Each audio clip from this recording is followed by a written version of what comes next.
Olá, meu querido irmão e minha querida irmã internauta. Neste momento, vocês assistirão a uma maravilhosa ministração da Palavra de Deus, completamente baseada nas Escrituras Sagradas. Uma palavra que visa a edificação do corpo de Cristo, que visa ao aumento de nossa fé, a edificação da nossa fé, a todos nós que amamos a Deus e que aguardamos pela sua segunda vinda. Você que deseja compreender da palavra de Deus, ser edificado, santificado, curado e liberto, neste momento pegue a Escritura em suas mãos, nos acompanhe nessa mensagem para a glória de Deus.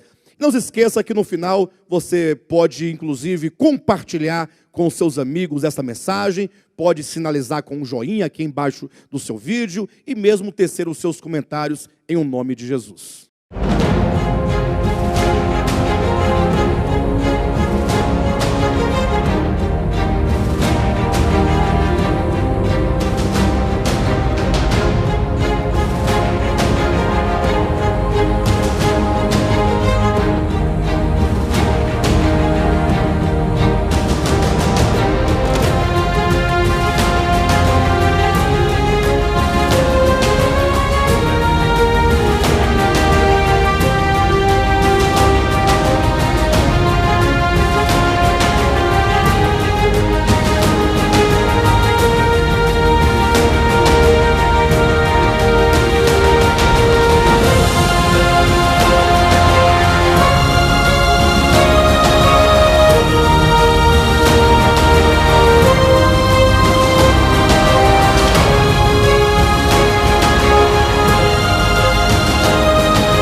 Assim o texto.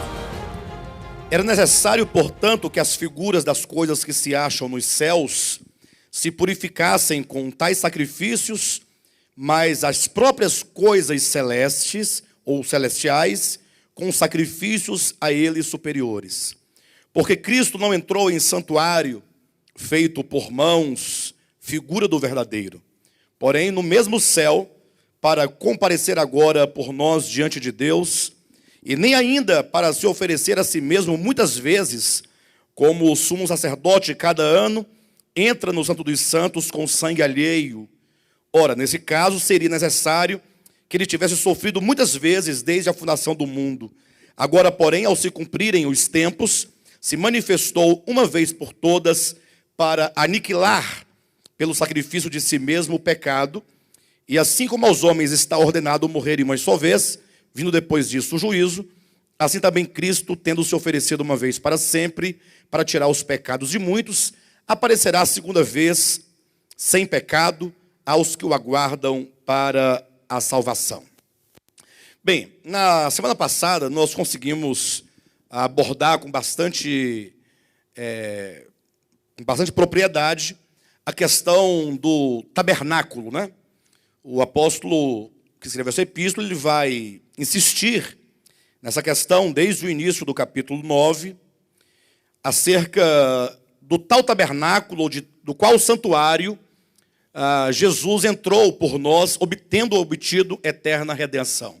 E aqui, antes de nós tocarmos esses versículos finais, versículos 25 até o 28, se faz necessário salientar algumas coisas. Eu quero apenas colocar aqui brevemente o que já foi dito e fazer a seguinte relação. Sabemos que toda a Bíblia fala sobre o santuário, de maneira explícita, né? Desde Êxodo capítulo 25, quando Deus ordena a Moisés que se construa um tabernáculo. Moisés construiu um tabernáculo. No capítulo 40 de Êxodo, por exemplo, o tabernáculo já está pronto de Moisés e a glória de Deus enche aquele tabernáculo.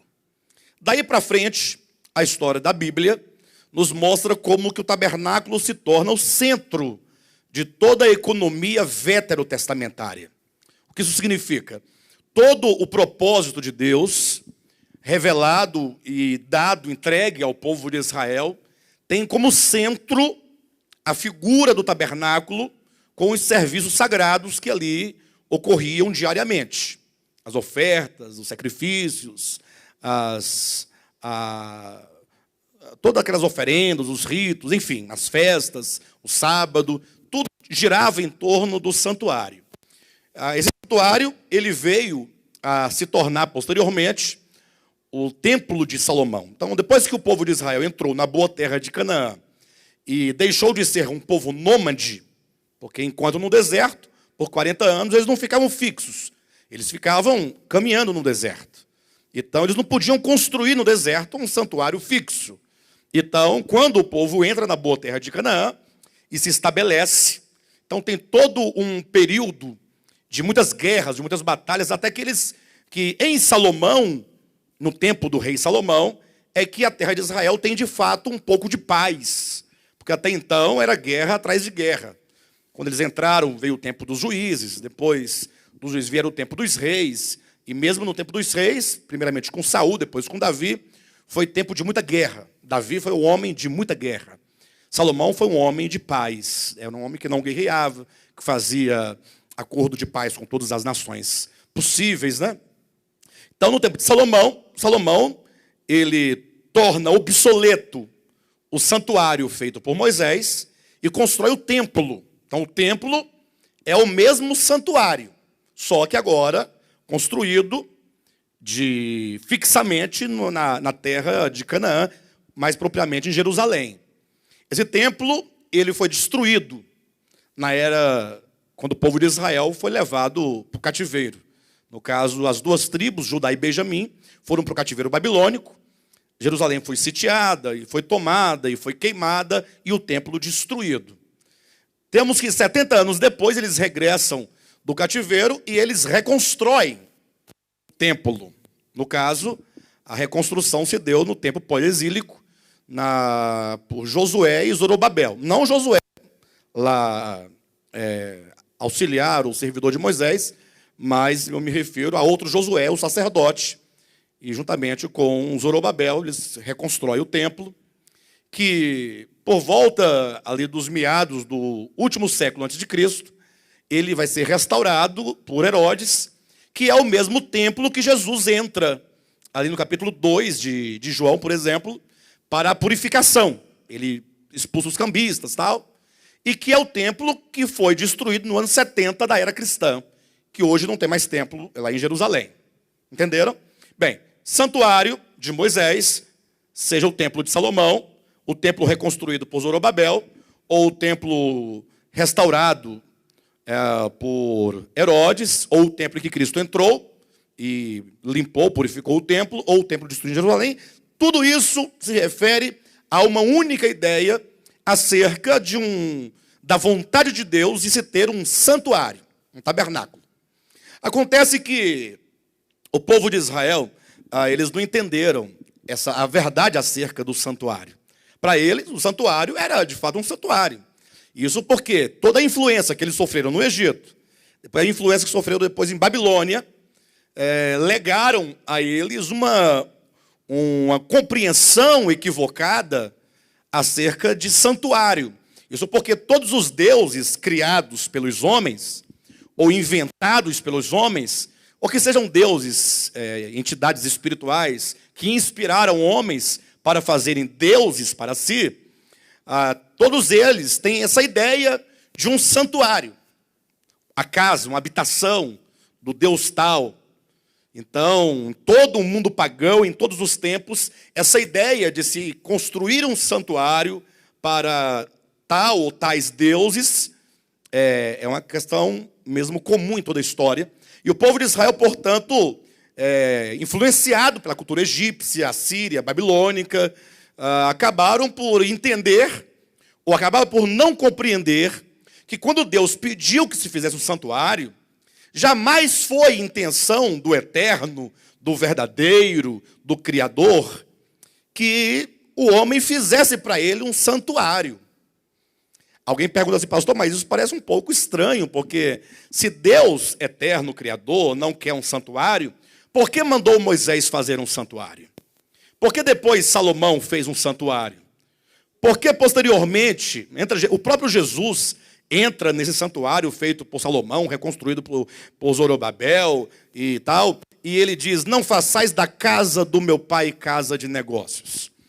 Por uma razão muito simples. É porque o Antigo Testamento, ele tem uma característica peculiar. São 39 livros que, mesmo nas profecias, nos traz uma revelação simbólica acerca da verdade, ou posso colocar acerca de uma verdade que haveria de se manifestar aos homens de maneira histórica. Então, o que eles não entenderam, deixaram de compreender, é que o santuário, ele tinha uma simbologia. E aqui está o nosso primeiro desafio, entendermos o que significa esse santuário. O que significa o tabernáculo. Já dizemos isso semana passada, falamos sobre isso. Estou apenas trazendo de lá para cá. E nós vimos então, no Novo Testamento, sobretudo em João, o Evangelho, capítulo 2, o próprio Cristo encarnado, é Ele quem dá a chave para o discernimento, para que nós entendamos que aquele tabernáculo, lá do Antigo Testamento, era uma figura de um verdadeiro tabernáculo. E que tabernáculo verdadeiro seria esse? João capítulo 2, versículo 20, e 21 e 22, Jesus fala para os judeus, os principais de Israel, dizendo: destruí esse santuário, apontando para o templo de Jerusalém, e em 3 dias eu o reconstruirei. Aí eles escarneceram de Cristo, acharam aquilo uma grande piada, porque eles não podiam entender como um homem sozinho poderia reerguer um santuário como aquele, se 46 anos foram necessários para se erguer aquele templo. Ou seja, como é que pode Jesus de Nazaré, assim eles o viam, reerguer um santuário? Porque Jesus disse: destruí esse santuário. Como que ele dissesse: vocês vão destruir esse santuário, ou que eu estou ordenando que vocês destruam esse santuário, e eu darei uma prova de que eu sou o Messias. Eu vou reerguê-lo. Aí, como os judeus não puderam entender, o próprio João, o evangelista, diz no versículo 20, salvo engano, do capítulo 2 de João, dizendo que Cristo se referia, em verdade, ao santuário do seu corpo. Versículo 20 em diante diz assim, vamos ler do 19, João 2, 19. Jesus lhes respondeu: destruí esse santuário, e em 3 dias o reconstruirei. Replicaram os judeus: em 46 anos foi edificado esse santuário, e tu em 3 dias o levantarás? Ele, porém, se referia ao santuário do seu corpo. E, portanto, nós temos aqui a primeira referência em que reúne a figura e a realidade. Reúne o tipo e o antítipo. Reúne aqui o significante e o significado. Então, nós temos já uma chave. Quando o Novo Testamento fala sobre o verdadeiro tabernáculo, ele não quer dizer que o outro fosse falso. Ele quer dizer que o outro não era a realidade. Porque a realidade do tabernáculo é, na verdade, o próprio homem, enquanto criação, enquanto morada, enquanto habitação. E isso fica muito fácil de se entender quando nós adentramos o Novo Testamento, nas cartas paulinas, inclusive, também de Pedro, e encontramos dezenas de textos em que se refere a nós, enquanto homens, criaturas de Deus, feitos por Deus, como sendo nós o santuário do Espírito Santo, como sendo nós morada de Deus, como sendo o homem um tabernáculo para a habitação de Deus. De sorte, então, que o homem é o tabernáculo em realidade. Por isso, então, que Deus disse lá em Êxodo 25:8, façai-me um tabernáculo para que eu possa habitar. E disse que a glória de Deus encheu aquele lugar. Bem, mas aquilo era uma figura. Então, se ele queria habitar dentro de um tabernáculo, no meio dos homens, o que ocorre em João capítulo 1, versículo 14, e o verbo, que é Deus, se fez homem, se fez carne, assumiu uma humanidade. Ele entrou na humanidade por meio da encarnação, e agora, portanto, o próprio Deus está dentro do verdadeiro tabernáculo, habitando entre nós. João capítulo 1, versículo 1, versículo 14.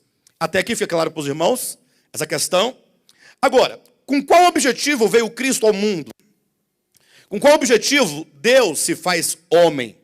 Com qual objetivo, ou pelo menos vamos colocar os objetivos imediatos, né? Ele se torna homem. Inclusive, essa é uma doutrina criticada não somente por muitos céticos da atualidade e muitas religiões da atualidade, a questão da encarnação do próprio Deus, como também no primeiro século já era criticada pelos gnósticos, porque consideravam que o corpo humano fosse algo ruim. Mas qual é a razão, então? Onde está o quê da questão, aqui, o X da questão? Onde está o quê? Onde está o ponto central para que nós entendamos o Evangelho? Por que Deus havia de se fazer carne, se tornar homem? Com quais propósitos, com quais objetivos? Aí nós temos que olhar, então, para a figura, porque se o Deus encarnado, Deus na humanidade, na encarnação do Verbo, é a realidade da figura, olhando para a figura, vamos entender qual é o propósito da realidade.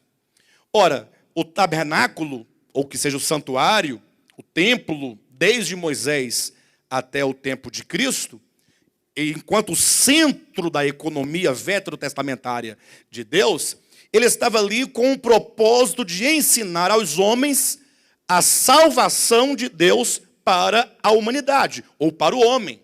Ou seja, era no templo que acontecia diariamente os sacrifícios dos animais. Era no templo que acontecia diariamente ali todas as ofertas que eram ali pedagogicamente oferecidas a Deus de acordo com a lei. Então, todas aquelas coisas que aconteciam dentro do santuário, elas tipificavam a salvação do homem. Portanto, Cristo se faz homem para salvar o homem. Ele se torna carne, se faz homem, se encarna com o fim de trazer a salvação em realidade para os homens. E precisamos então, ao falar dessa salvação, sempre pensá-la em dois âmbitos. A salvação de Deus, ela tem duas faces. Não são duas salvações, ou dois tipos de salvação. A salvação de Deus, ela tem o aspecto judicial e o aspecto orgânico. Pastor, o que é o aspecto judicial? Ora, é a dívida que o homem tinha ou tem para com Deus. Ou melhor, desculpe-me, é a dívida com respeito ao pecado. Como diz, o salário do pecado é a morte. Deus havia dito isso lá em Gênesis capítulo 2, versículo 17, que uma vez que o homem tomasse o fruto da árvore do conhecimento do bem e do mal, por alimento da sua existência, este homem haveria de morrer. É a consequência fatal. Então, havia uma questão judicial imposta sobre o homem. O maligno, Hebreus capítulo 2, versículo 14, aquele que tem o poder da morte, tomando ou se apropriando da própria lei de Deus, fez da lei de Deus um ferrão para com ela matar o homem. Gente, que coisa extraordinária. Vamos pensar isso por um momento. A Bíblia diz em Hebreus capítulo 2, versículo 14, que o diabo é aquele que tem o poder da morte. Aí diz, para isso se manifestou Cristo para destruir o diabo, a saber, aquele que tem o poder da morte. Mas por que o diabo teria o poder da morte? Ou como ele poderia efetuar isso? Nós sabemos que a morte entrou como resultado do pecado. Por um só homem entrou o pecado no mundo, e pelo pecado entrou a morte. Então veja que a morte não procede de Deus. A morte procede como uma consequência do pecado. Só que agora tem um problema. Entre o pecado e a morte, é preciso que exista algum elemento com que condenar o homem à morte. Por que em Romanos, capítulo 7, nós vamos encontrar um capítulo que raramente se interpreta de maneira correta. A maioria dos intérpretes, dos escritos a respeito daquele capítulo são textos equivocados. Quando o apóstolo Paulo, ao falar acerca da lei, ele fala assim, olha, antes da lei eu vivia. O que ele quer dizer com isso? Sobrevindo, porém, o mandamento, ele se tornou contra mim e me matou. E a partir de agora eu vivo desesperado, clamando por um Salvador, porque eu não consigo obedecer à lei de Deus, ainda que na minha mente eu tenha a boa vontade e o desejo de guardar, de cumprir e de obedecer à lei, mas eu vejo nos meus membros outra lei que, guerreando contra a lei do meu entendimento, me faz prisioneiro do pecado e da morte. E aí o texto lá de 1 Coríntios capítulo 15 nos serve para explicar, dizendo que o aguilhão, deixa eu ler que é melhor, para não... 1 João, ou melhor, 1 Coríntios capítulo 15, 55 em diante. O capítulo 15 fala sobre a morte, ou melhor, sobre a ressurreição. Pastor, sobre a morte ou sobre a ressurreição? Sobre a morte, ou melhor, sobre a ressurreição. Porque não se pode falar de ressurreição se não tiver como pressuposto a morte. Não é isso? A ressurreição, na verdade, sim, ela procede de Cristo. Porque ele entra na morte para sair dela em ressurreição, e, portanto, a ressurreição é a vitória de Cristo sobre a morte. Ora, se a ressurreição é a vitória de Cristo sobre a morte, então a morte só pode ser inimiga de Cristo. Sim ou não? Isso é mais do que lógico. Então não podemos colocar a morte como sendo um dom divino, uma retaliação divina, um instrumento divino, algo que procede de Deus. A morte está no campo contrário, no sentido que faz parte dos inimigos de Deus. Por isso que em 1 Coríntios 15 vai dizer que o último inimigo a ser vencido é a morte. Então, falando sobre a ressurreição, no versículo 55 diz que quando o nosso corpo, então, chegará ao estágio de glorificação, ou melhor, de ressurreição, aí sim, olha o que diz. Vamos ler do 54 em diante.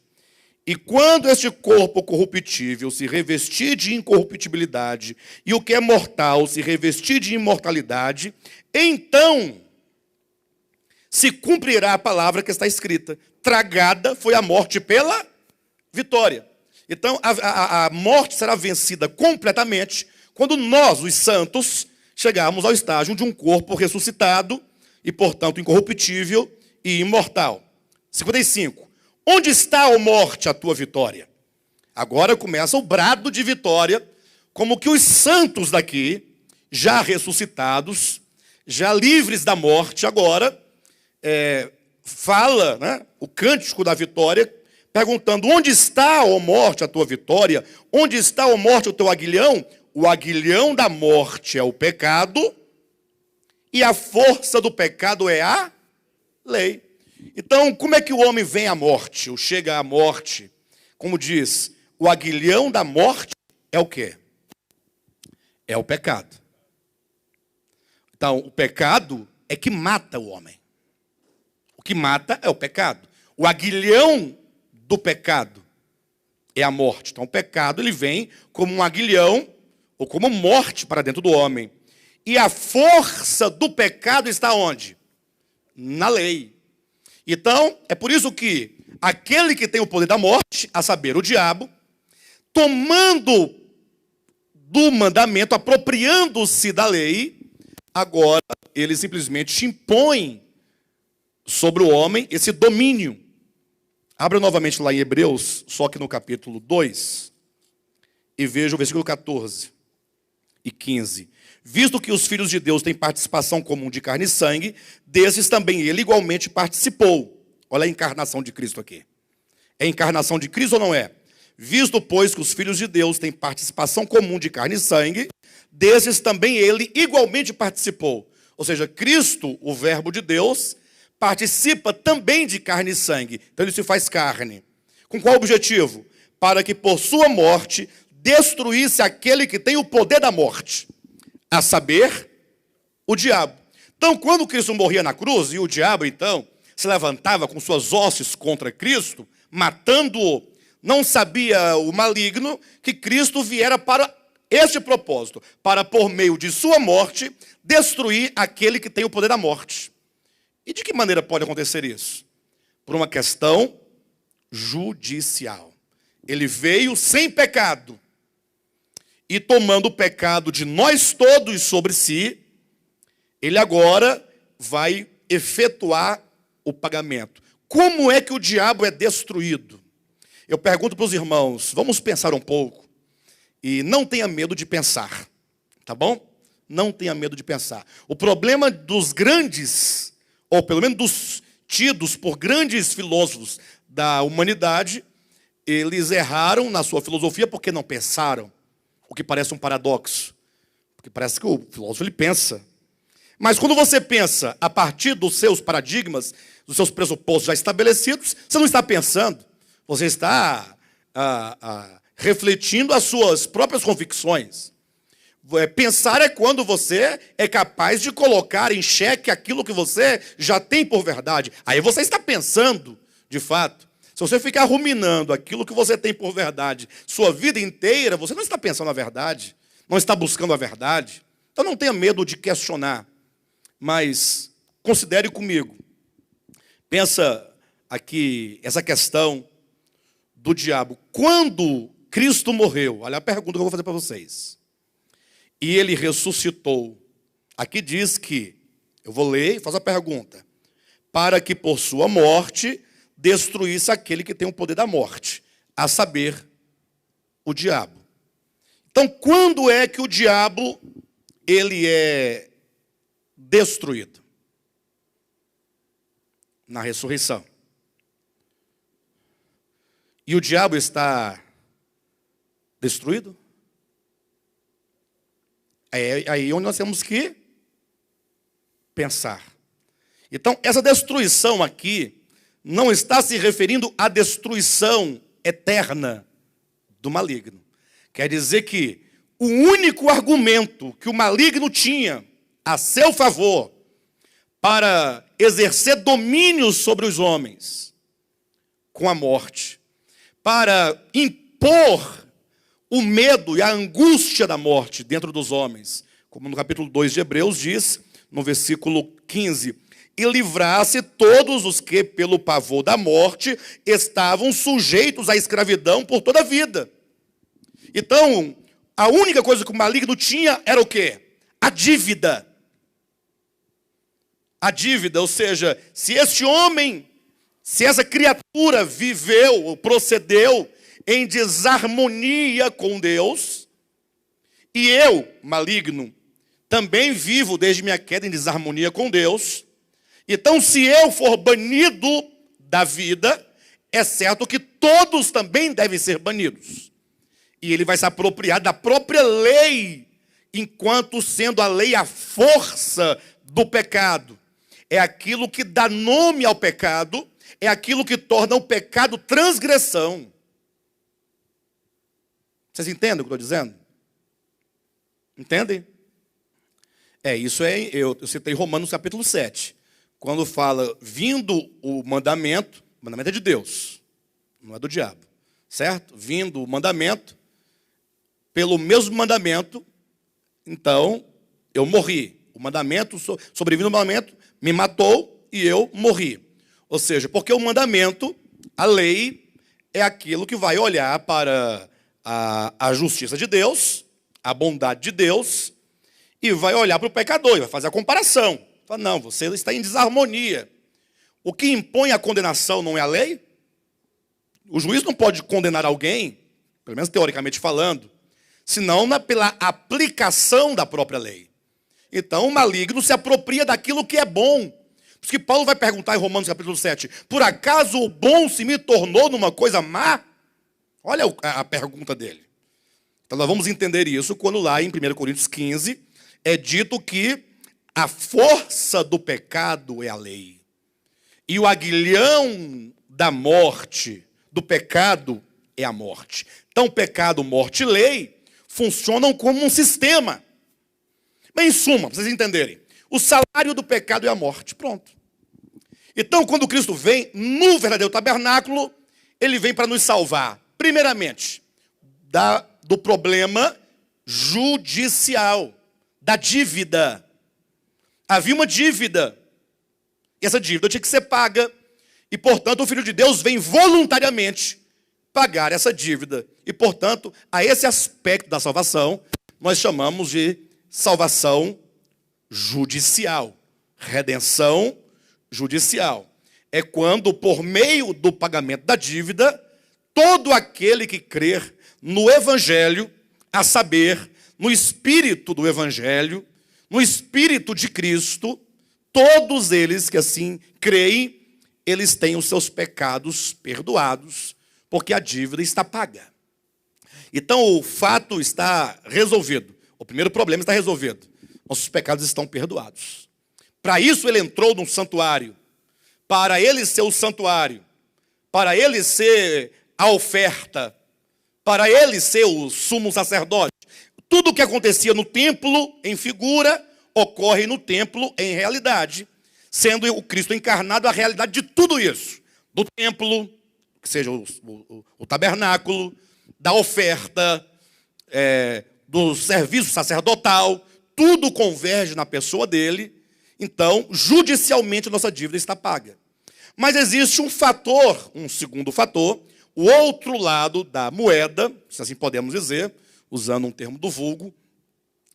A salvação não está completa do ponto de vista da sua aplicação. Em Cristo está feito. Por quê? Porque ele não somente obteve a quitação da dívida pelo seu próprio sangue, como ele próprio, enquanto homem, já entrou no Santo dos Santos. Perfeito? Então, vamos lá. Em Hebreus, capítulo 10, e aqui eu vou colocar os dois pontos, o capítulo 9, o apóstolo Paulo vai falar que Cristo entrou de uma vez por toda no Santo dos Santos. E a pergunta é, onde é este tal de Santo dos Santos? Essa é a grande questão, e aqui eu quero, então, demonstrar e declarar o que nós entendemos desse Santo dos Santos. Então, esse Santo dos Santos ele tem que representar duas coisas, sendo uma o mesmo que a outra, e portanto uma coisa só, e sendo uma coisa só, são duas. Atenta para o que eu estou dizendo. Olha lá. Cristo, quando ressuscita, homem, verdadeiro tabernáculo, para onde é que ele vai?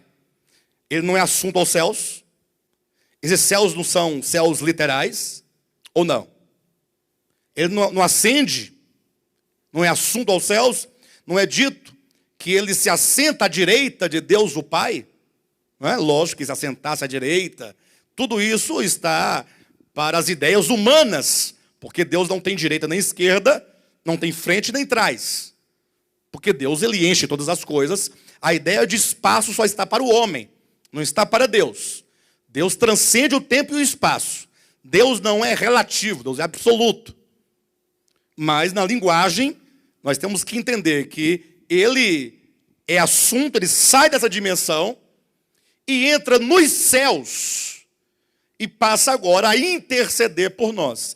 Esses céus no qual ele entra, esse céu, e começa agora, enquanto sumo sacerdote, a interceder por nós, e essa intercessão, cuidado, não é uma oração, e nem que o filho fica lá, pai, não se esqueça, estou aqui, morri pelo Gil, olá, hein? Não se esqueça, hein? Nunca se esqueça. Não é isso. A própria presença do filho em ascensão, entenda, a ascensão, essa ascese dele aos céus, já é o elemento garantidor. Ele é o homem que gerou uma nova mente, um novo coração, gerou uma nova consciência. E agora, portanto, esses céus, regiões espirituais, são os céus para onde ele foi assunto. Pastor, mas não foi isso que você disse na semana passada. É exatamente este ponto. Olhem para mim por um momento. Vamos imaginar. É um assunto tão complexo, talvez eu demore ainda uns 2 a 3 anos para desenvolver uma linguagem mais acessível. O entendimento é muito claro, mas a linguagem e a organização do pensamento precisa se ajustar, e isso acontece com o tempo. Mas pensa comigo. Eu vou estabelecer aqui um sistema do capítulo 1 de João, que vocês devem entender. Capítulo 1, versículo 1. No princípio era o verbo estava com Deus, o verbo era Deus. Ok? Versículo 14. E o verbo se fez carne. Olha a humanidade aqui de Cristo. Até aí você tem que olhar. Deus agora encarnado. Uma vez que Deus está encarnado entre os homens, no versículo 51 do capítulo 1 de João, ele diz a Natanael: olha, em verdade eu vos digo, eu digo a vocês, né, estava Natanael e os demais discípulos, que desde agora vereis os céus abertos e os anjos descendo e subindo. Desde agora vereis os céus abertos. Vamos ler lá? Verifica lá para você ter uma ideia. Desde agora... Não, em verdade vos digo que vereis o céu aberto e os anjos de Deus subindo e descendo sobre o Filho do Homem. Isso aqui nos remete a quê? Ao sonho de Jacó. Lembra? Jacó, num dado momento, ele teve um sonho, salvo engano, em Gênesis capítulo 28. E lá ele viu, nesse seu sonho, uma escada que unia os céus e a terra. E sob essa escada, anjos desciam por ela e subiam.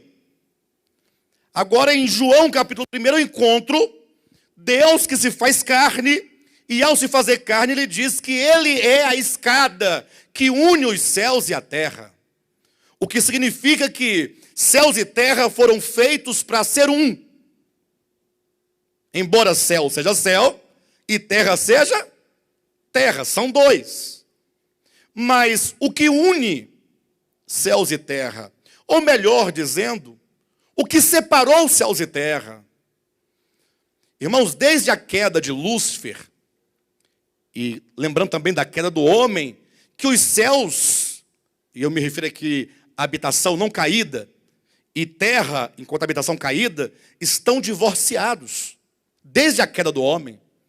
Razão porque em Colossenses capítulo 1, versículo 20, diz que é pelo sangue de Cristo que o Senhor reconcilia consigo mesmo todas as coisas, não somente as da terra, mas também as dos céus.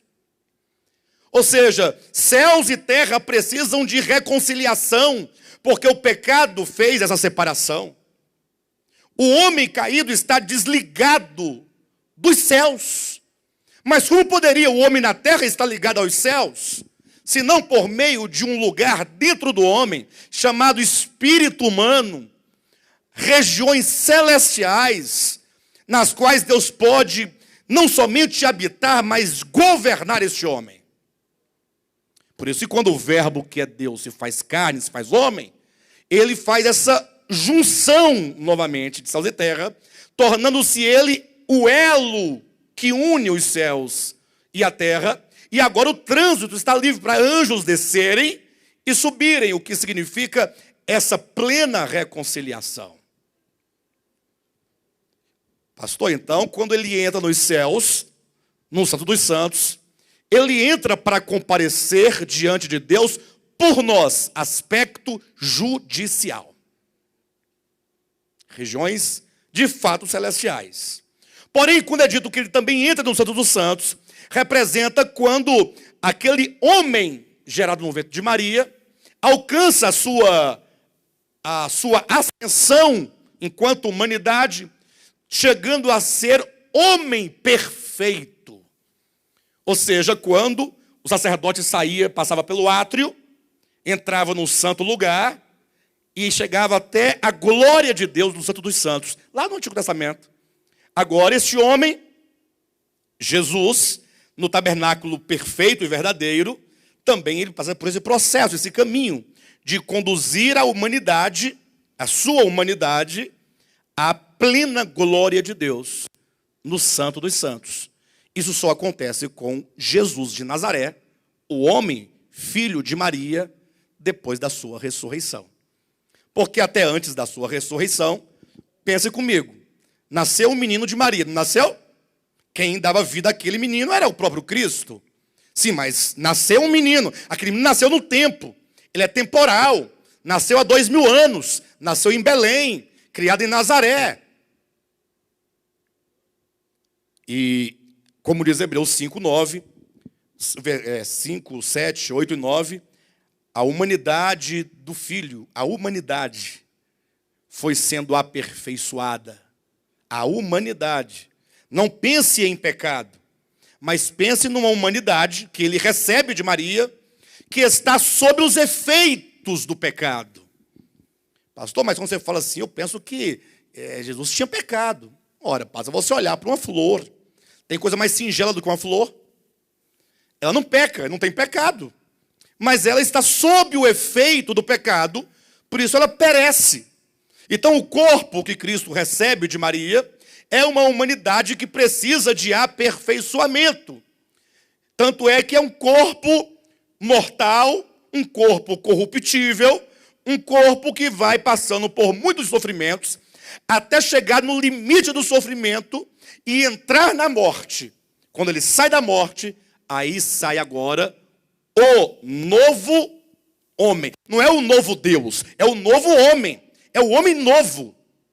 E esse homem novo não pode ser outro, senão aquele mesmo que nasceu de Maria, que sendo homem legítimo, ele agora passa por morte, ressurreição. E agora é este homem novo, cuja humanidade voltou completamente ao controle do reino de Deus. Completamente. É um corpo que já não mais está sujeito a nenhuma espécie de fraqueza humana.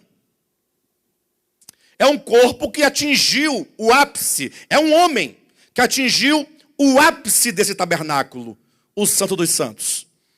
Por isso que nós somos advertidos pelo apóstolo Paulo, e isso muitas vezes ganha uma conotação um tanto estranha e diferente, quando ele diz que nós não devemos andar na carne, mas no espírito. São dimensões. Carne representa ainda uma humanidade instintiva, que por mais que fale, que entenda, que ouça, é uma humanidade no contexto da sua existência que ignora completamente o que é Deus. Aí vem o verbo e se veste de tal humanidade. Sim, sem o pecado, mas aquele corpo que ainda tinha resistência, que tinha limites e que tinha que passar pelo aperfeiçoamento. Se você quiser conferir, capítulo 7 de Hebreus, capítulo 5, versículos 7, 8 e 9, é muito claro. E 10, quando diz que Cristo se tornou o autor da nossa salvação, tendo ele próprio sido aperfeiçoado nos dias da sua carne. É esta humanidade que passa pelo processo de aperfeiçoamento. Por isso Cristo entrou nos céus, dimensões espirituais, que não diz respeito ao homem, para comparecer diante de Deus por nós, cumprindo assim a sua função judicial da salvação. Mas ele entrou no Santo dos Santos, espírito humano, os céus, regiões celestiais, dentro do homem, espírito humano que torna o homem e os céus unidos, ligados. É nesse espírito humano, nesse Santo dos Santos, onde ele entrou, que se opera de fato o aspecto orgânico da salvação. Ou seja, assim como Cristo atingiu essa entrada no Santo dos Santos, obtendo completa redenção, nós também precisamos sair da carne, passarmos pela alma, que, salvo engano, nós podemos colocar como sendo aqueles momentos cruciais entre o homem carnal e o homem espiritual. Não pense você que você hoje é carnal, amanhã será espiritual. Na sua vida prática as coisas não funcionam assim. Os cristãos, eles falam assim muitas vezes, né? Não várias vezes. Não, agora eu estou no espírito. Não, agora estou na carne. Estou no espírito, estou na carne, estou no espírito, estou na carne. E vem da carne para o espírito, para a carne para o espírito. Eu não entendo como é que funciona isso. Ou eu sei que eu sou algo. Eu estou dentro de um estágio, de um processo chamado alma. Da carne eu vim. Agora, o grande desafio nosso é entrar no Santo dos Santos, como Cristo entrou no Santo dos Santos. Capítulo 10, versículo 19 e 20. Tendo, pois, irmãos, intrepidez para entrar no Santo dos Santos, pelo sangue de Jesus, pelo novo e vivo caminho que ele nos consagrou pelo véu, isto é, pela sua carne, e tendo grande sacerdote sobre a casa de Deus, aproximemo-nos com sincero coração, em plena certeza de fé, tendo o coração purificado de má consciência e lavado o corpo com água pura, guardemos firme a confissão da esperança sem vacilar, pois quem fez a promessa é fiel. Então você observa que o entrar no Santo dos Santos aqui, ele precede a promessa eterna. E o entrar no Santo dos Santos está ligado no versículo 23 ao versículo 22, ou versículo 20, com a casa de Deus. E que isso é possível mediante a obra de Cristo, a obra de redenção, o seu corpo que foi doado por nós e o seu sangue derramado por nós.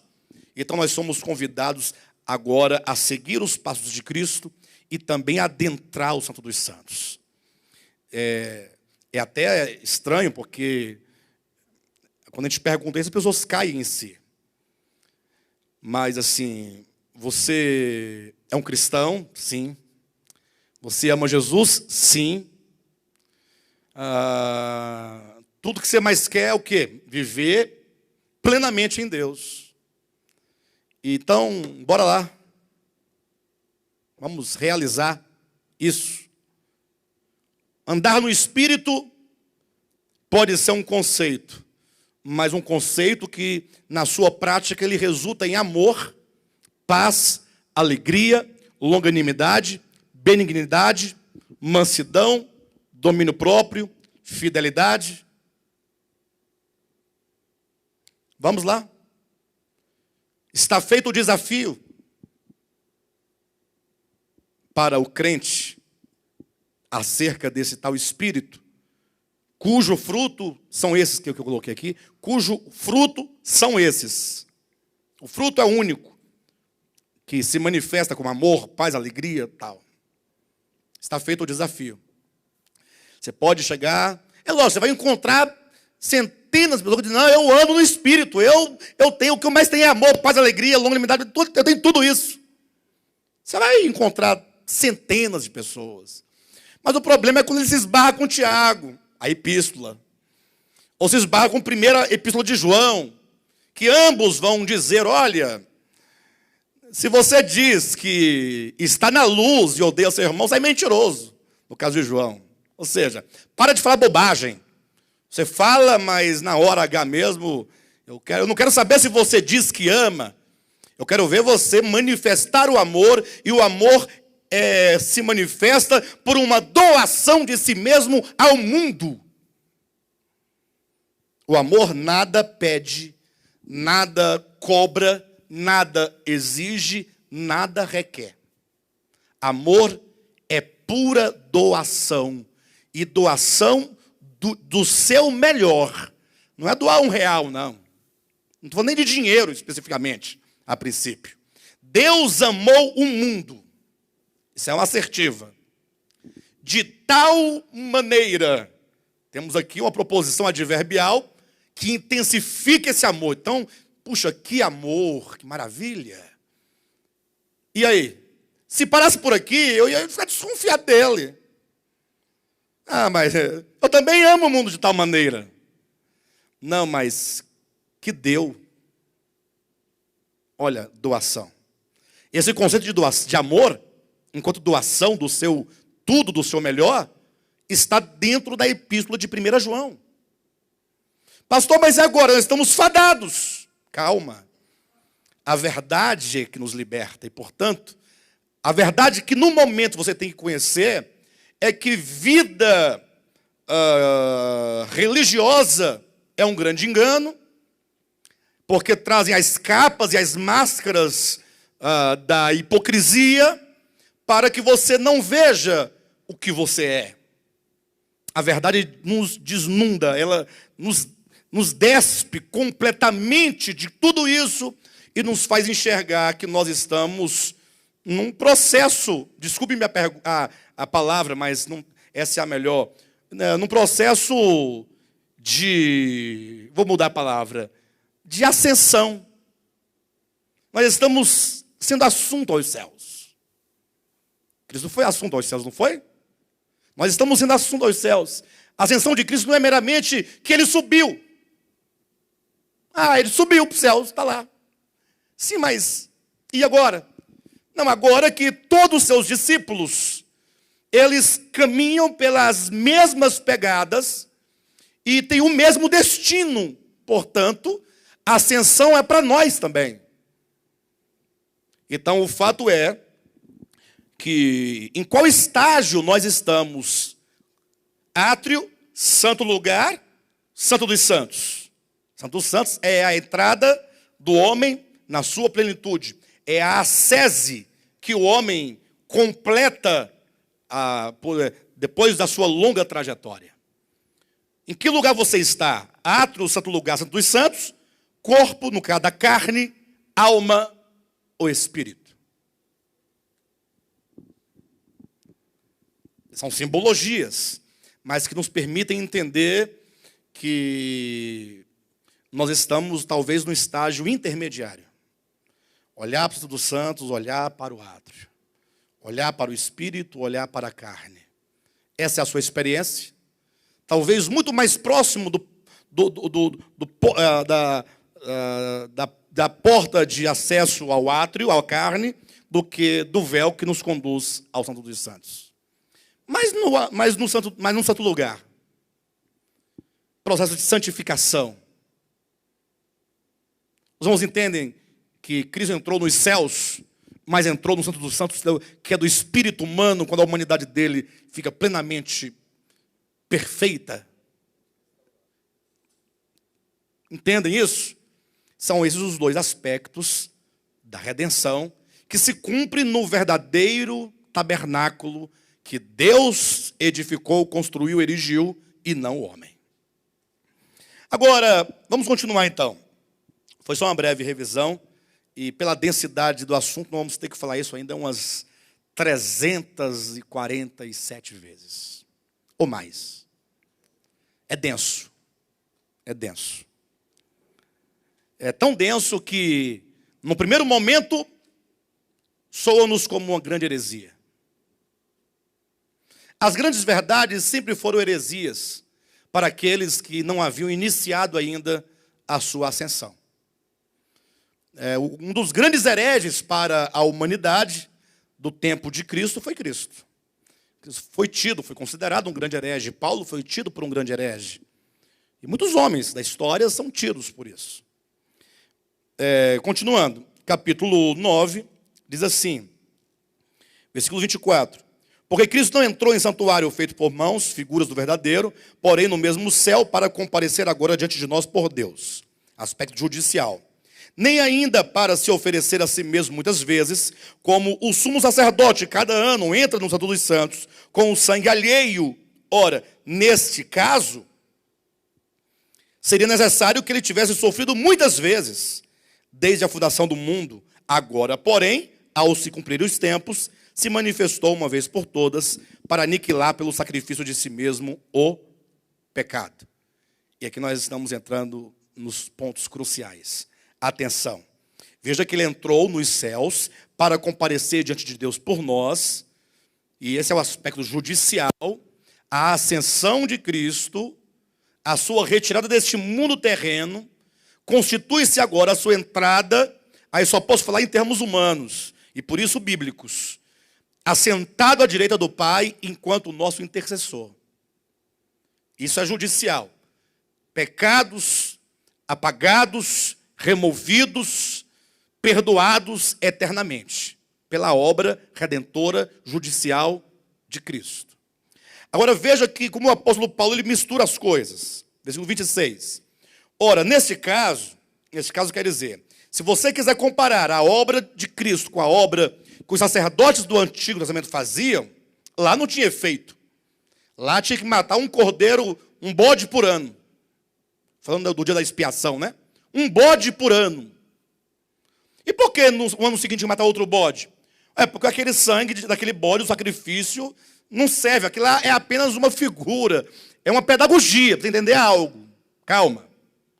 Cristo ele tem um sacrifício real. Ora, nesse caso, se assim fosse, mas não é, seria necessário que ele tivesse sofrido muitas vezes desde a fundação do mundo, porque é aí que se opera a morte de Cristo.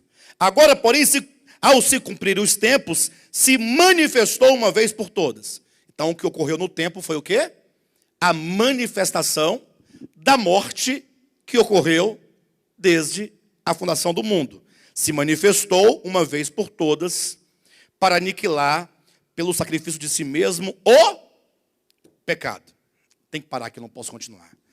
Ele veio para aniquilar o pecado. Pelo sacrifício de si mesmo. Eu tenho que ler um texto paralelo a esse. Convido os irmãos a abrirem Romanos, capítulo 8. Os irmãos sabem que o grande problema do capítulo 7 de Romanos, eu vou ler o capítulo 8, mas eu tenho que buscar o pensamento do capítulo 7. É o problema do pecado, em relação à lei. É o homem que, sendo escravo do pecado e da morte, desejoso de agradar a Deus por intermédio da lei, não consegue. Então ele diz, miserável homem que sou, quem me livrará do corpo desta morte? Ou seja, ele estava fadado à morte, condenado à morte, por causa dos seus pecados. O capítulo 8 começa assim, olha, presta atenção. Agora, pois, já nenhuma condenação há para os que estão em Cristo Jesus. Por quê? Por que será? Lembra que Paulo, ele foi o grande teólogo da igreja para sistematizar a verdade de Deus do modo e do aspecto judicial. Ou seja, ele sempre fala daquilo que Cristo realizou plenamente nele. Ele sempre fala em termos consumados. Agora, pois, já nenhuma condenação há para os que estão em Cristo Jesus. Por quê?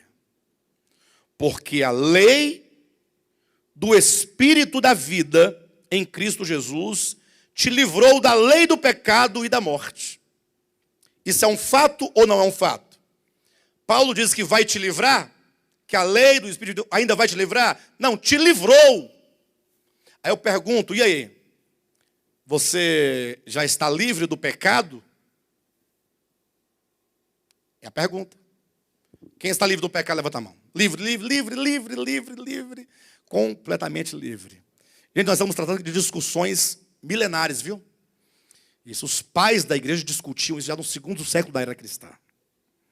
E que hoje ninguém tem nem ideia que isso exista. Nós estamos aqui falando, aqui para vocês, numa ousadia, vocês não têm o tamanho da ideia do que isso pode provocar no mundo atual. A pergunta é, você está livre do pecado? Um dia desse, eu assisti a um debate, e a ideia era essa, do debate. O homem, ele está livre do pecado ou não? Em outras palavras, o homem, ele pode viver uma vida santa, isto é, sem pecar? Aí um defendia que não, o outro que sim. E aí eles debateram 1 hora e pouquinho, e faltou uma pergunta, bastava uma pergunta para resolver tudo. Não precisava discutir 1 hora. Para aquele que acha que sim, o homem pode viver sem pecar, eu digo, e você, então pode. Não é? Se é possível o homem viver sem pecar. Pegando um silogismo aqui, mais antigo que tem. O Istvan é um homem. Logo, o Istvan pode viver sem pecado. Se o homem pode viver sem pecado, o Istvan é um homem, logo o Istvan pode. Então a pergunta seria simples. Você que defende que o homem pode viver sem pecar, por que você peca? Se você pode? Porque você é um pecador deliberado? Porque você é um canalha? Deve ser um canalha. Porque você pode. E você não vive sem pecar. Um dia sequer. O pastor está me xingando? Não. Eu estou dizendo. Se esse for o caso, então a pessoa que prega que pode e peca é um canalha. É um sem futuro. Vamos pensar, pessoal. Vamos pensar. A coisa que mais angustia um filho de Deus verdadeiro, do ponto de vista da regeneração, do novo nascimento, o que mais angustia o homem é o desejo de viver uma vida santa e não ter a condição momentânea disso. Se você não tem essa angústia, de duas uma, ou você nunca saiu do átrio, nunca saiu da carne, você não tem ideia do que é vida cristã, ou então você não pode ser desse mundo. Aponta-me uma pessoa que não peca. Alguém aqui consegue vencer um dia de 24 horas sem pecar? Honestamente. E quando eu falo pecado, não me refiro a beber, fumar, prostituir e dançar forró. Não. Isso é coisa de goiano, mineiro, nada a ver com... Porque se você for para o Rio de Janeiro, lá é samba, é outra coisa. Se você for para o Rio Grande do Sul, lá vai ser o fandango, chimarrão. Cada um tem suas bebidas, suas danças, suas músicas, suas culturas. Isso não é pecado. Eu estou me referindo ao pecado, aquele de que Jesus diz que procede do coração. É do coração que procede. Se você, por exemplo, tem o mínimo de raiva, de rancor, de inimizade, de inveja, se você tem qualquer sentimento que de alguma maneira subtraia algo do outro, que seja a honra, o prestígio, não, você já está manifestando o pecado. Qual é o homem? Tem que falar isso num congresso para 10 mil, 50 mil pessoas e perguntar, só tem crente aqui? Só evangélico. Então, cadê? A lei do Espírito de vida em Jesus te livrou da lei do pecado. Isso é um fato. Eu não estou questionando a Escritura, não, pelo contrário. Eu estou elevando a Escritura, demonstrando como que o apóstolo Paulo fala a sua doutrina, sempre em termos consumados em Cristo. A prova é que Romanos 8:30, ele vai dizer que nós, inclusive, já estamos glorificados. Livrou da culpa. Mas aqui não diz culpa, não diz? Diz de quê? Vamos lá. Agora, pois, já nenhuma condenação há para os que estão em Cristo Jesus. Pausa. Olha para mim. Como é que eu leio a Bíblia? Eu, Alexandre Rodrigues, leio a Bíblia. Agora, pois, já nenhuma condenação há para os que estão em Cristo Jesus. Esse pois que tem na sua Bíblia, não somente me permite, mas me obriga a entender o que ele chama de condenação, à luz do que ele diz anteriormente. Esse pois é um nexo linguístico que nos traz uma explicação do que fora dito anteriormente. O que acontece no capítulo 7 de Romanos? O homem, que ao se deparar com a lei, ele teve uma descoberta. Qual foi a descoberta? Que em mim, não, calma, vamos por etapas, calma aí. Ele descobriu que em mim, isto é, na minha carne, não habita bem nenhum. É isso que diz o capítulo 7 ou não é? Ao querer fazer o bem, porque a lei, quando lhe foi dada, ele conheceu um outro lado que ele não conhecia. Qual o outro lado? Que existe uma verdade suprema, que é o bem supremo, que é o amor supremo. Porque o que diz a lei? Não matarás, não furtarás, não adulterarás, não dirás falso testemunho, honra teu pai e tua mãe. Não é isso que diz a lei ou não é? E já viram coisas mais difíceis do que essas? Nós matamos as pessoas estando elas vivas. A pior morte é essa, quando você mata alguém estando ela ainda viva. E continuando a viver, você já a matou, é o desprezo. Para você ela está morta. Não foi esse o conceito de que Cristo deu lá em Mateus capítulo 5? Na lei está escrito que aquele que matar o seu irmão será réu do inferno. Eu, porém, vos digo que aquele que chama o seu irmão de raca, aquele que despreza, já matou? Então, no capítulo 7, o homem tem uma descoberta. A lei lhe mostra o bem supremo, o amor supremo. E agora ele é atraído por esse amor supremo. E ele agora fala assim, eu vou viver esse amor supremo. Eu vou viver a lei.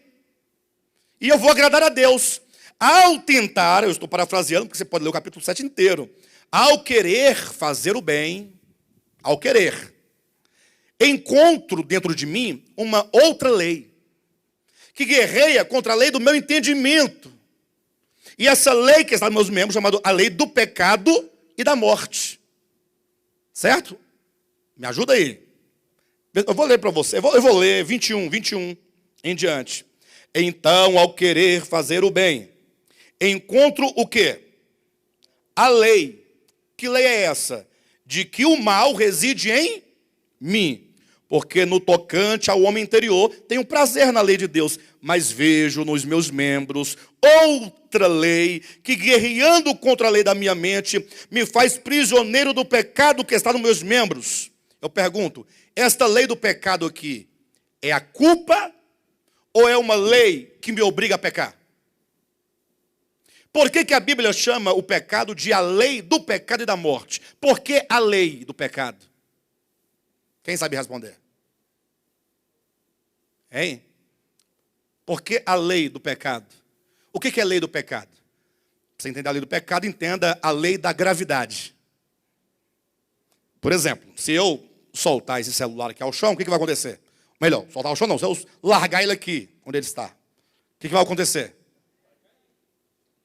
Você tem certeza disso? Eu não tenho certeza disso.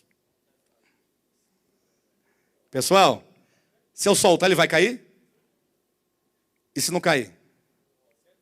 Você tem certeza absoluta? O que te traz certeza? Existe uma? O que é a lei do pecado? É a fatalidade de que eu... Por que é uma fatalidade? Porque é uma consciência condicionada, gerada, adâmica, caída, que só se resolve, de acordo com o próprio Cristo, mediante morte e ressurreição. Vou repetir. Quando Jesus enviou os apóstolos a pregar o evangelho, que ele fala, quem crer será salvo, porque ele diz, e for batizado, quem crer e for batizado, que batismo é esse? Não é o das águas, não é por imersão, aspersão, por água corrente, é a união com Cristo na sua morte e ressurreição. Salvação só se dá por meio de morte e ressurreição, não tem outro meio. Se Deus pegar qualquer um de nós aqui e levá-lo consigo para a eternidade, sem que haja esse processo, nós vamos tocar fogo na eternidade. Vamos destruir a eternidade. Entender? Na eternidade, vocês estão entendendo o que eu estou falando, né? Que as coisas são tão espirituais que é difícil a linguagem humana dar conta de falar de um outro modo. Bem, então, o capítulo 7 fala sobre a lei do pecado, não fala? Pessoal, sim ou não? Que é uma fatalidade ou não é? No capítulo 7. Só que aí, isso chega a um desespero tal que no 24 do 7, desventurado o homem que sou, quem me livrará do corpo dessa morte. No 25 ele diz, graças a Deus por Cristo Jesus, nosso Senhor. De maneira que eu de mim mesmo, com a mente, sou escravo da lei de Deus, mas segundo a carne da lei de quê? Do pecado. Capítulo 8. Agora, pois, já nenhuma condenação há para os que estão em Cristo Jesus, porque a lei do Espírito de vida, em Cristo Jesus, te livrou da culpa do pecado. Você tinha uma culpa, agora não tem mais culpa. Hã? Está na sua Bíblia isso? A sua Bíblia é testemunho de Jeová. Não é não? Em outra Bíblia diz aí a culpa do pecado. Com todo o respeito à colocação do irmão, estou tomando o que ele colocou para eu poder levar o entendimento.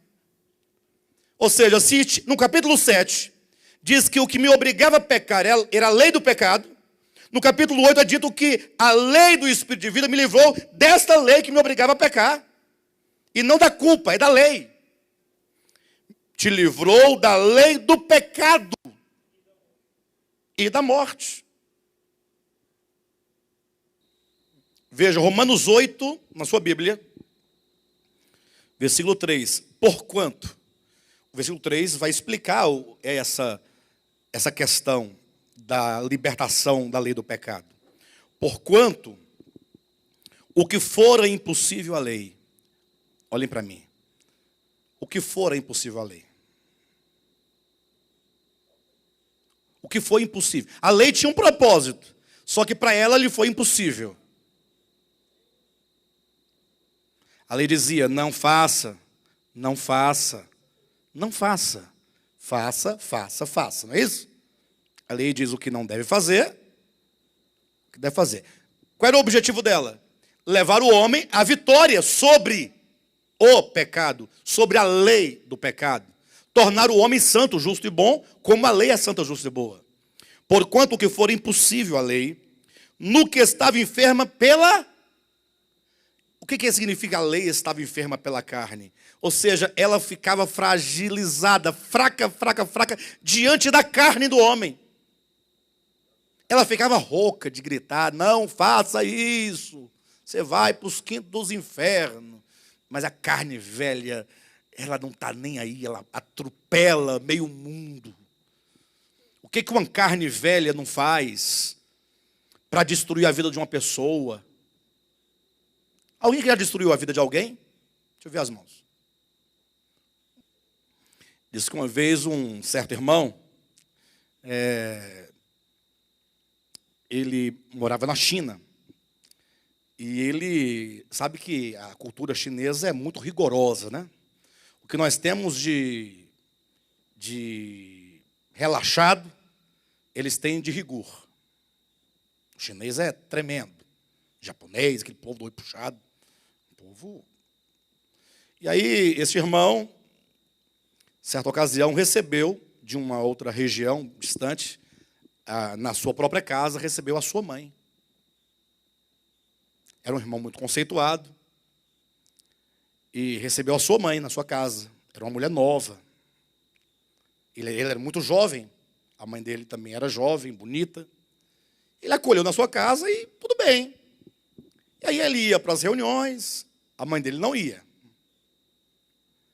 E aí ele voltava outro dia, tal, e alguém viu essa senhora, que era uma mulher jovem, bonita, a senhorita, entrando na casa dele, saindo, e com uma certa frequência, e alguém da igreja, né?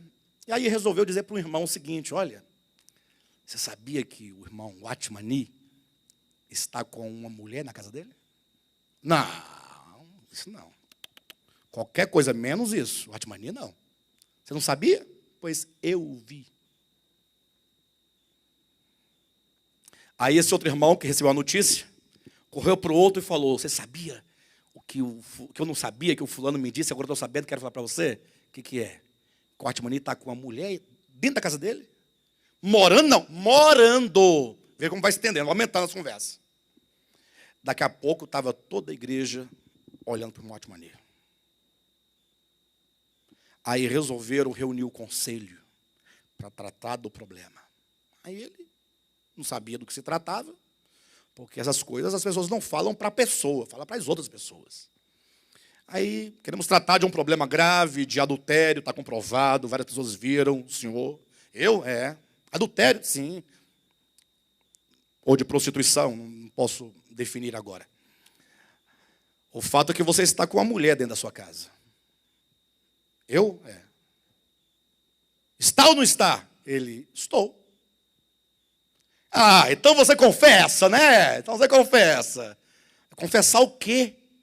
Que você está, que tem uma mulher na sua casa? Tem.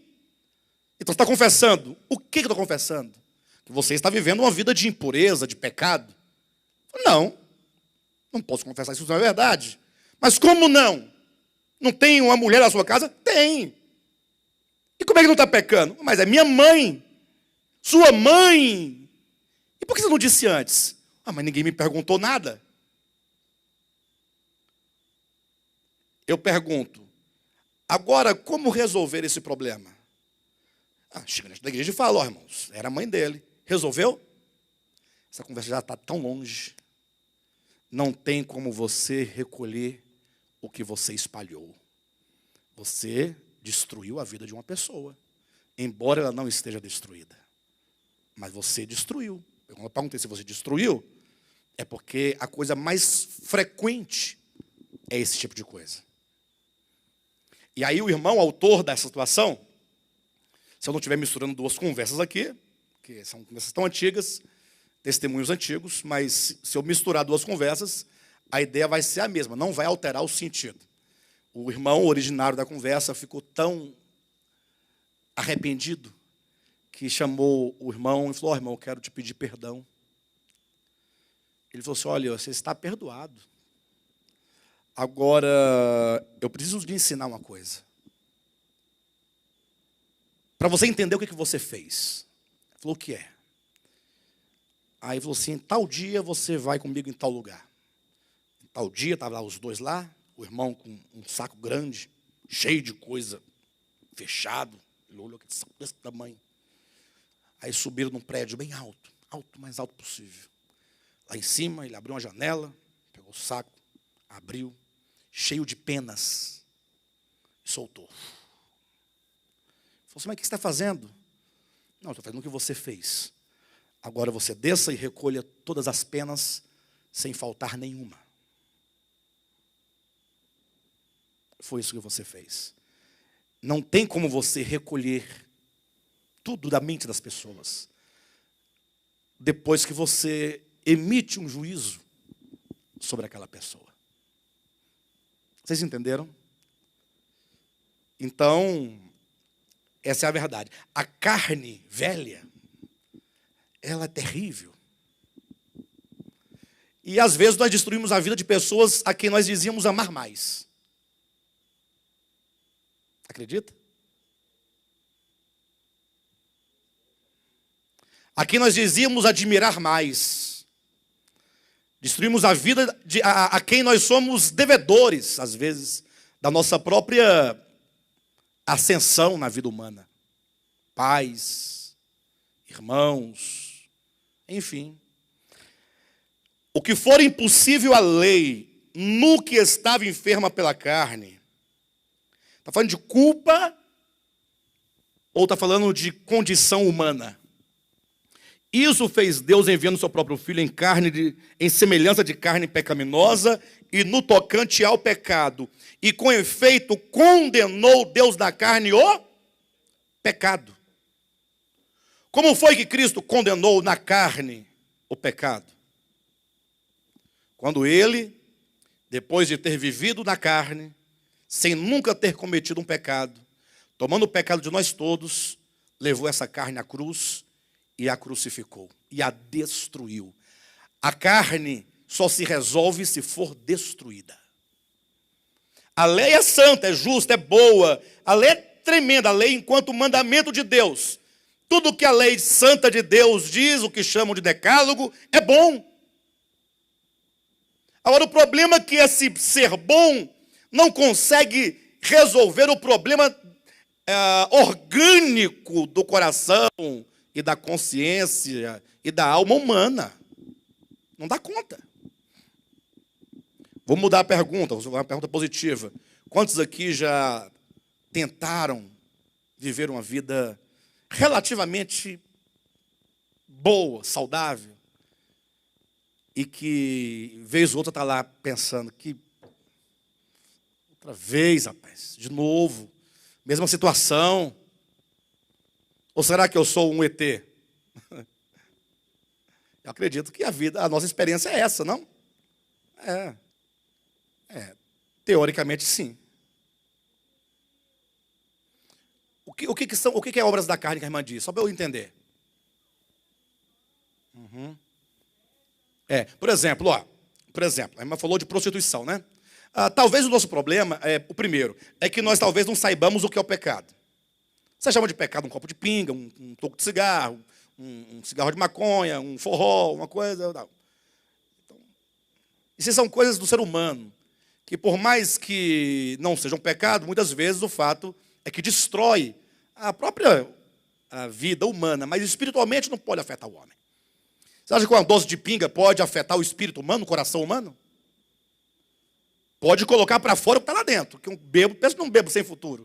Enjoado. Aí daqui a pouco, aí começa a falar o que bom não tem coragem de fazer. É o cara embriagado, o cara chapado, ele bota para fora um tanto de coisa. Homicida que está onde? Nele quem? O homicida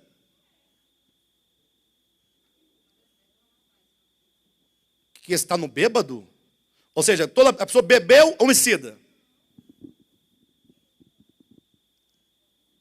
Ah, tá. Então, olha lá como coloca. Então, no caso, eu estou dizendo que, como disse Jesus, tudo o que há fora do homem, que entrando nele pode, tudo, nada que há no homem, fora do homem pode contaminá-lo, concorda? Então não pode. Então esquece isso. Vamos para os pecados que a Bíblia chama de pecado. Aí você citou um. Aí, prostituição. Sim, eu falei que nós temos 2 problemas no mínimo. O primeiro é não saber o que é o pecado. Chamamos de pecado o que não é pecado. Esse é o primeiro problema. Segundo problema, vamos agora então partir do pressuposto que nós saibamos o que é o pecado. No caso, prostituição está registrado. É obra da carne, portanto é pecado. Ok? Nós sabemos o que é prostituição? Vocês sabem o que é prostituição? Você passa ali na Tabatinga Centro, você vê aquelas mulheres, as prostitutas, tudo prostituindo, quem vai lá prostitui. É verdade, está certo. Mas é só isso? O que mais que é prostituição?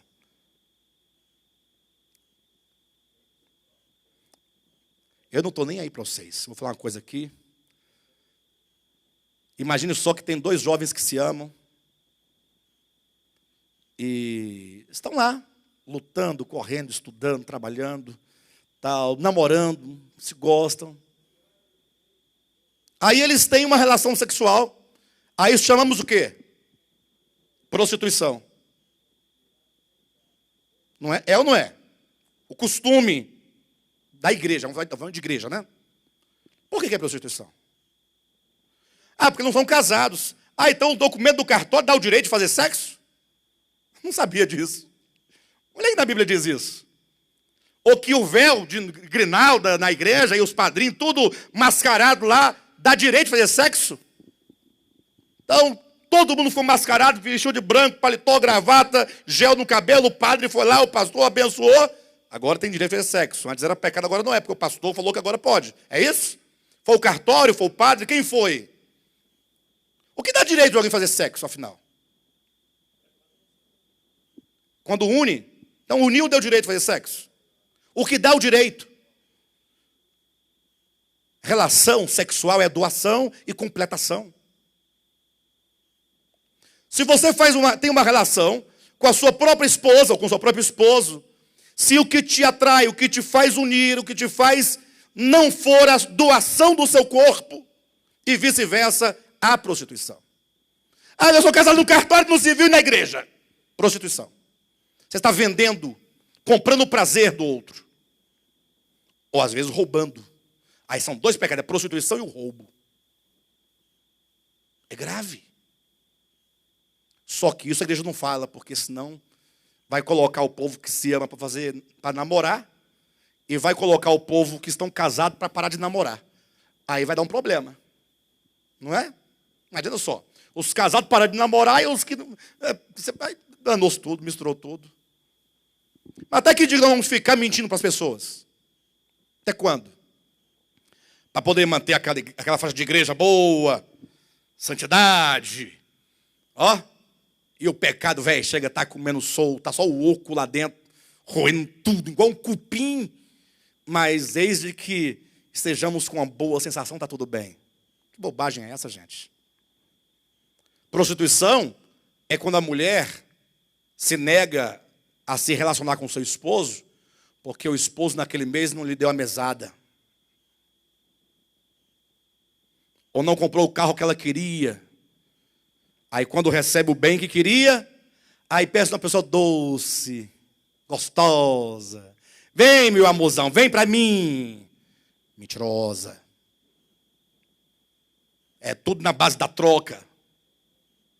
Lógico que não estou falando que os casamentos são assim, não. Estou falando das coisas que existem no casamento. Coisas que existem. Pode não existir no seu, mas do vizinho. Mas não é só isso. Não é só isso. Quantas vezes, em nome de Deus e da palavra, você não mascara a inveja, porque você quer tomar o que é do outro, o posto, a posição, o nome, o lugar. Aí você fala, em nome de Deus eu estou fazendo isso. Ainda fala mais para o outro, porque te amo, meu irmão. E descendo a lenha. Falando a verdade e mentindo, misturando tudo.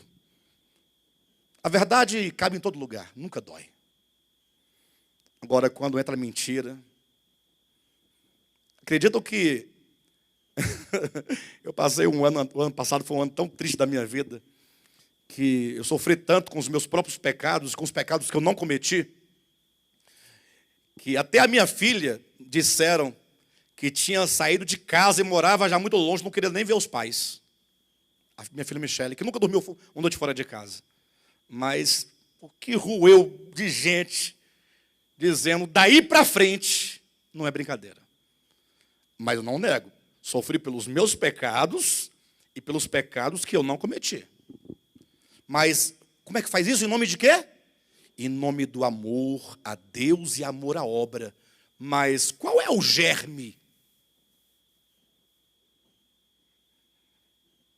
O problema é que... Eu vou dar um exemplo aqui, bem prático. Não é bem exemplo, né? Não é bem exemplo, mas eu poderia apelar aqui para o nosso querido irmão e pastor...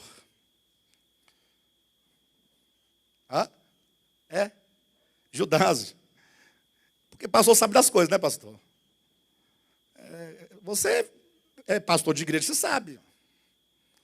Como é que funcionam as pessoas, como é que funciona tudo. Não precisa falar mais nada. Eu não estou dizendo nenhuma inverdade aqui.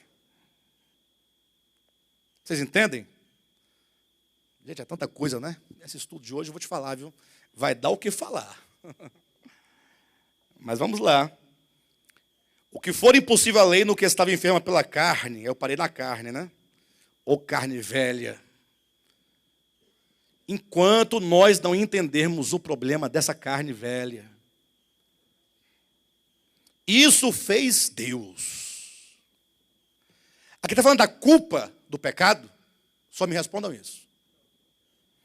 Isso fez Deus enviando o seu filho, o seu próprio filho, em semelhança de carne pecaminosa e no tocante ao pecado, e com efeito condenou Deus na carne o pecado. Sabe para quê?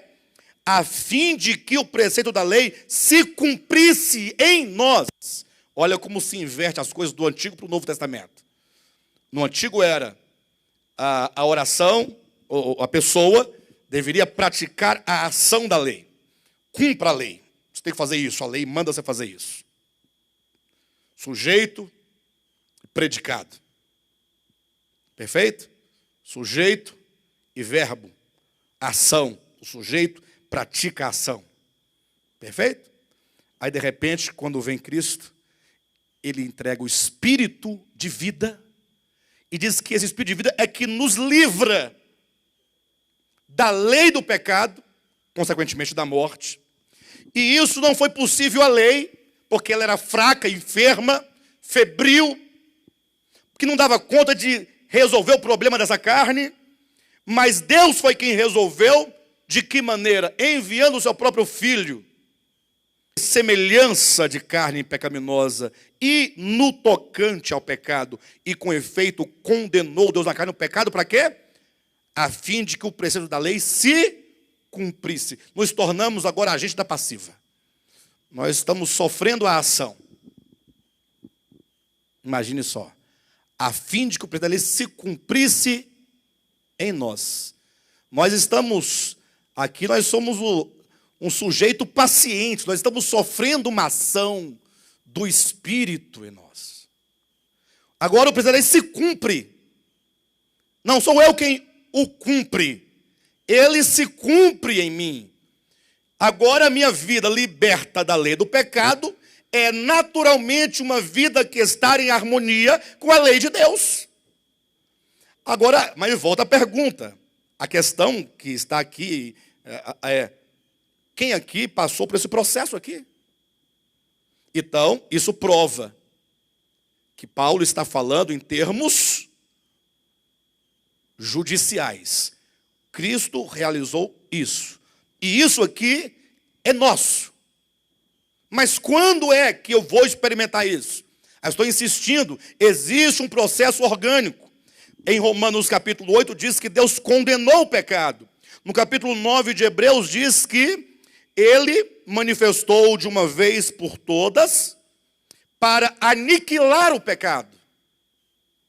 Então, quando ele aniquila o pecado, quando ele vence nele esta natureza humana e coloca essa natureza humana em plena harmonia com o divino, porque ele se revestiu em semelhança de carne pecaminosa, porque ele se revestiu de uma humanidade indisciplinada que precisava de aperfeiçoamento. Então, quando Cristo morreu, e em nenhum momento ele pecou, e agora ele encerra uma humanidade na cruz. Acabou.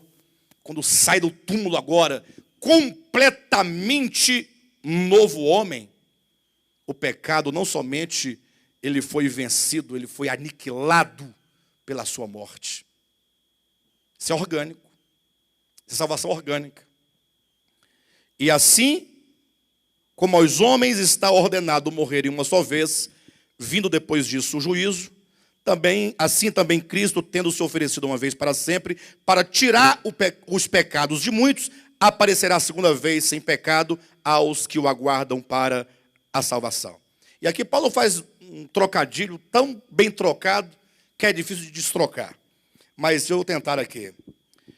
Como diz, versículo 26, no finalzinho, nesses últimos tempos se manifestou uma vez por todas. Vamos entender. O que é uma vez por todas? É porque o sacrifício do Antigo Testamento dos animais não era de uma vez por todas. Era um, depois vinha o outro, depois vinha o outro, depois vinha o outro, depois vinha o outro. Sim ou não? Então ele veio de uma vez por todas, uma única vez, para aniquilar, pelo sacrifício de si mesmo, o pecado. Ou seja, a morte de Cristo resolve definitivamente o problema do pecado. Ou seja, você só pode resolver o problema do teu pecado nele, que aniquilou para sempre e que gerou no homem, não é em Deus, irmãos. Deus não tem problema de pecado. Gerou no homem uma nova consciência. Por isso que nós temos que ser transformados de glória em glória na medida em que o contemplamos. Por isso que Cristo disse para Nicodemos que só pode nascer de novo contemplando aquele que está erguido na cruz. É contemplando essa morte, que na medida que você contempla, essa própria morte vai sendo inscrita, infundida e destruindo em você, pelo Espírito da lei da vida, essa carne sua, e uma nova consciência vai sendo gerada, de uma vez por todas. 27. E assim como aos homens está ordenado morrerem uma só vez, vindo depois disso o juízo, assim também Cristo. E aqui eu vou encerrar dessa parte aqui, não tem como continuar, mas o estranho é como que o apóstolo traz aqui um elemento de comparação. As pessoas deixam aquilo de que ele quer falar para dar atenção àquilo a que ele comparou. Assim como é uma comparação. Ele não quer dizer disso. E assim como aos homens está ordenado morrerem uma só vez, vindo depois disso o juízo, assim também Cristo. Então ele quer dizer sobre Cristo e não sobre morrer uma só vez. Mas eu vou desatar o primeiro nó do versículo 27. Semana que vem eu desato os restantes desses nós do versículo 27. E assim como está ordenado aos homens morrerem uma só vez, vindo depois disso o juízo. Os irmãos observam que tudo que está tratando aqui, em relação a Cristo, agora ao homem, em relação às sombras, lá era sempre uma coisa repetitiva, ano após ano, acontecia. E agora aqui, Cristo, de uma vez por todas, ele entrou, de uma vez por todas ele aniquilou, de uma vez por todas ele fez isso. Aí Paulo vai agora tomar um exemplo. Assim como ao homem está ordenado morrer uma só vez. Eu pergunto, quantas vezes o homem morre? Eu sei que vão tentar levar para o lado da reencarnação, mas nunca esse texto quis dizer sobre reencarnação, nem aqui, nem na Bíblia chinesa. Uma vez que o assunto todo não é esse. O fato é, o juízo está determinado ao homem, tão logo ele morre. O homem não morre hoje como eu durmo hoje. Eu durmo hoje, durmo amanhã, vou dormir depois de amanhã. Não há um dormir constante, repetitivo ou não há? E o morrer? Morreu, o que ocorre? Segue-se o juízo. O que implica dizer isso? Não está tratando de quantidade de vezes que se morre nem que se vive. Então, você tem ideia de reencarnação? Nesse texto não tem como discutir esse assunto, porque não fala disso aqui. A questão é, o homem, ele morre uma vez e não muitas vezes. Morreu. Está discutindo outras questões? Não. O que se discute? Que o homem tem uma vida, estou vivo. Morri, e agora? E agora segue-se o juízo. Juízo não quer dizer condenação. Cuidado. Lembra lá em 1 Pedro, capítulo 4, que a hora de começar o juízo pela casa de Deus é chegado? Então, o juízo quer dizer o momento, é só semana que vem agora. É o momento no qual eu entro sem escape. Porque na minha vida humana, eu tenho meus escapes. Na minha vida humana, o Senhor vem com a sua disciplina e com o seu juízo. E o homem dribla e foge desses juízos divinos. Saiba, ninguém, nem o Papa, ficará sem sofrer o juízo de Deus. Todos os homens sofrerão o juízo de Deus. Nenhum escapa do juízo de Deus. Pastor, e os salvos? Esses primeiro. O juízo de Deus começa pelos salvos, não é pelos perdidos.